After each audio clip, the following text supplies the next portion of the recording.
महाराज जी के चरणों में कोटि कोटि प्रणाम।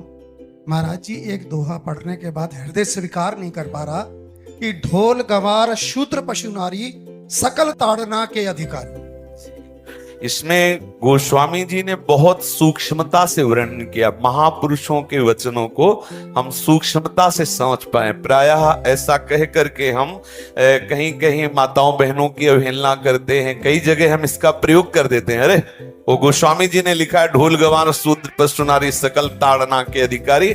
अब इसकी व्याख्या सूक्ष्मता से सुने और विचार पूर्वक। शास्त्रीय प्रमाण के अनुसार ढोल है ना, ढोल को ताड़ना चाहिए।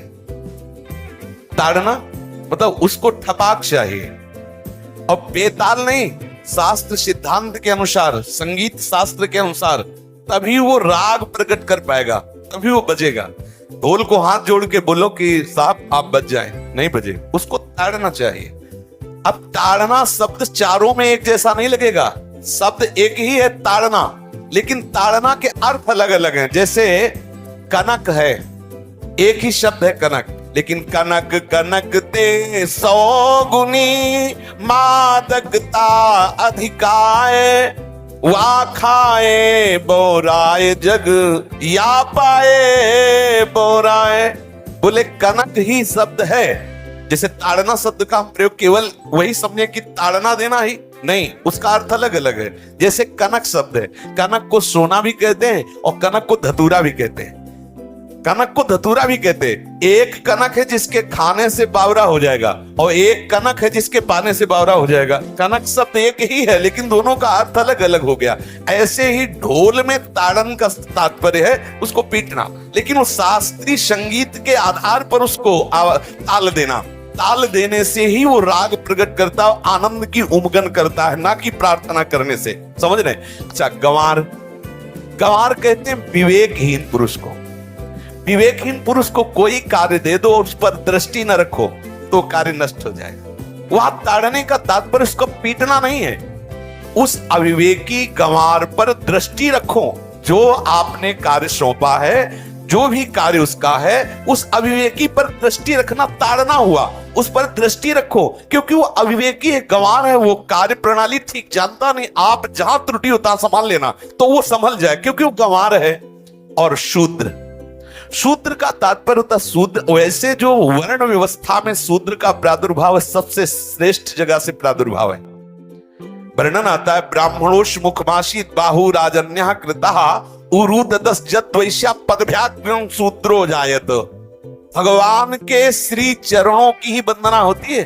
प्राय आपने देखा सबके श्री चरणों की, और शूद्रों का प्रादुर्भाव श्री चरणों से हुआ है। कोई ऐसा न समझे कि शूद्र का मतलब निकृष्ट होता है। यहाँ शूद्र का तात्पर्य जब से किसी से कहते हैं कि शूद्रवत आचरण करता है, मतलब शास्त्र विरुद्ध, सदाचार के विरुद्ध आचरण करना शूद्रवत आचरण की तरफ संबोधन किया जाता है। यहाँ कहा गया कि शास्त्र की सम्मति, शास्त्र के शासन के अनुसार आचरण हो, सदाचार परायण हो। शास्त्र जिसके लिए जो विधान करता है, शास्त्र शासन स्वीकार करना, यहाँ शूद्र के ताड़न की बात कही गई। यहाँ शूद्र ताड़न का तात्पर्य डंडे से प्रहार करना नहीं, समझना।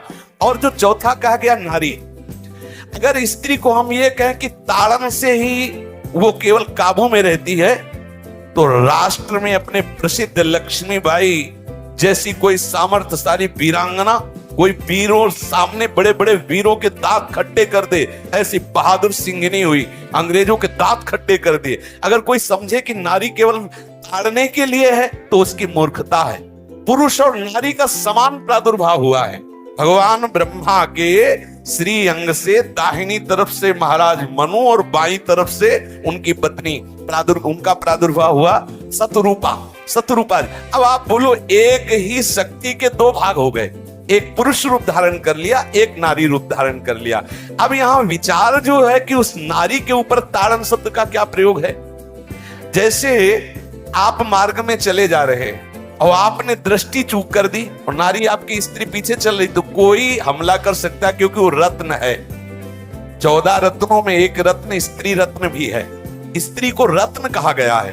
भगवान श्री राम जब वनवास में जा रहे हैं तो सिया जी को आगे नाव में जब चढ़ाना होता तो पहले सिया जी को चढ़ा, सीए चढ़ाई चढ़े रघुराई, पहले आगे।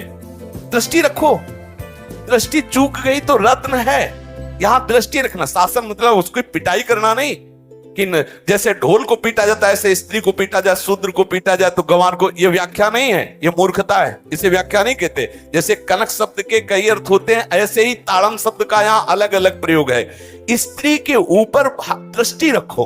किस भाव की दृष्टि रखे? क्योंकि वो हमारे यहाँ रत्न की तरह है। कहीं कोई ऐसा ना हो कि कुदृष्टि वाला कोई उस पर हमला कर दे। पाणी ग्रहण संस्कार में रक्षा का भी सूत्र बताया जाता है कि आपको अभी ये समर्पित है, आप इसकी रक्षा करें। हमारे शास्त्रीय सिद्धांत में देखो, कभी भी स्त्री को अकेला छोड़ने का सिद्धांत नहीं पाया गया।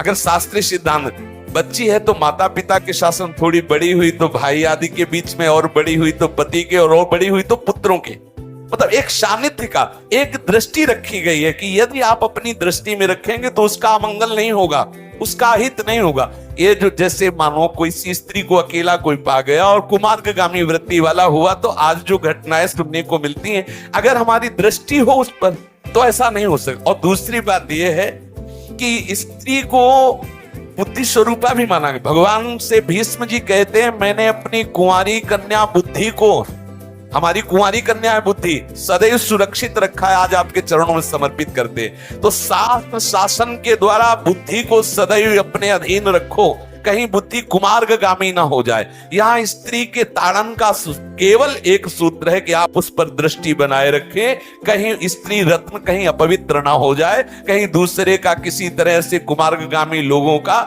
ऐसा कोई बर्ताव ना हो जाए, इसलिए सावधान। वहां उसको पीटने का शब्द नहीं है कि ढोल गवार शूद्र पशु नारी सकल ताड़ना के अधिकारी। ताड़ना का तात्पर्य वहां पीटना नहीं तो विद्वता में देखो तो एक से एक, साधुता में देखो तो एक से एक, वीरांगना देखो एक से एक, ऐसा नहीं कह सकते। क्योंकि जो सामर्थ्य पुरुष में वही सामर्थ्य भगवान ने स्त्री में भी दी, क्योंकि भगवान के ही दो रूप हैं, एक स्त्री और एक पुरुष, समझ रहे ना।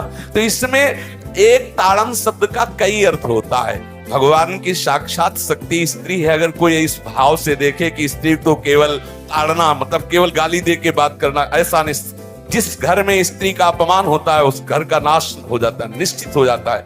आप देखिए, रावण का सत्यानाश हो गया जगदम्बा सीता के प्रति, दुर्योधन का सत्यानाश हो गया द्रौपदी के प्रति।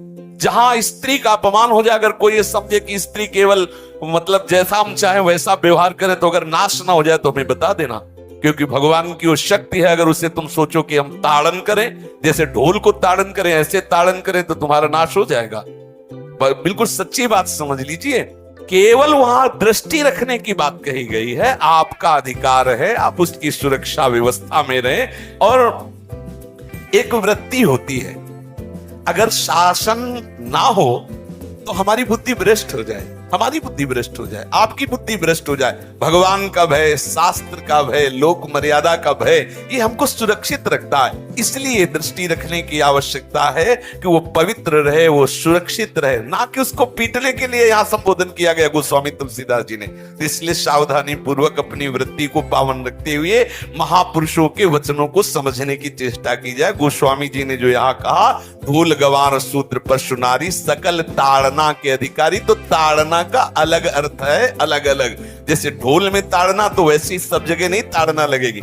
आप देखो, पशु जो है, चालक जो घुड़सवार होता है उसको ताड़ना एड़ी से देता है।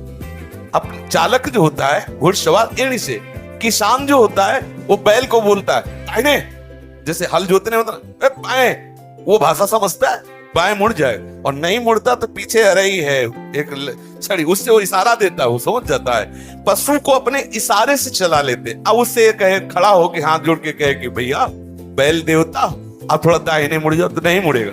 जब लगाम पकड़ी और थोड़ा ताड़न किया और बोले दाएं, तो फौरन दाहिने मुड़ गया। आप देखो, जो बैलगाड़ी चलाते हैं, घोड़ा गाड़ी चलाते हैं, ऊंट चलाते हैं, तो पशु शासन के द्वारा उसको इशारे से किधर चलना है उसको इशारा बता दो। अलग अलग जगह इस ताड़न शब्द का अर्थ प्रयोग किया गया है।